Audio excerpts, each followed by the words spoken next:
What I'm going to talk to everybody today about is what are tendons and some of the effects that our change in our hormone levels due to menopause and perimenopause can have on our tendons. So, long story short, tendons are the attachment point of our muscles to our bones. So if you look at my knee, for example, I've got my quadricep muscle through here, I've got my shin bones, my tibia bone here, muscle, and then it slowly becomes a tendon over my kneecap into the tibia bone. So the tendon is here. Okay, so what structure is tendons made of? It is long kind of strands, striations is the word, of collagen tissue. Okay, so they're very tightly packed. You can imagine with tendon that it's a piece of string, whereas you've got the one tiny strand, it's not very strong within itself. But if you've got hundreds and hundreds and hundreds of strands, then it becomes a very thick rope and it becomes very strong. So our tendons are known for being very, very strong because they've got to push a lot of force between different joints in our bodies. So the key structure that our tendons have is collagen. And collagen is affected by estrogen, or changes in our estrogen in menopause and perimenopause through its healing mechanism. So as our estrogen levels drop, the healing of the collagen within the tendon is delayed. So what that generally will mean as we get older is that recovery is slower. Okay, so I'm sure many people, as we've gotten older, can already feel that you might go for a run when you were, say, age 20.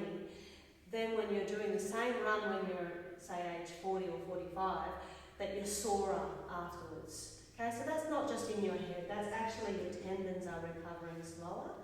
And it does generally mean that for high impact activity, you'll need to have more recovery days or recovery hours than what you would when you're in a younger age of time of your life.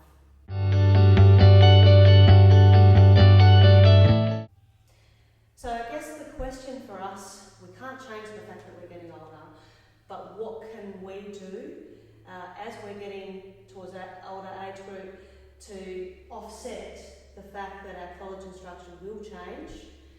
So the first thing that we can do is work on improving the general strength of the structure that's here. So for that is heavy load activity. Okay, and this is also really important for bone density, as I'm sure Bree's going to talk to you about. But if we can actually, particularly before menopause has finished, get this structure so that it's slightly thicker and that each of the strings are tougher within themselves, then that will offset some of the natural changes that are going to happen regardless to us.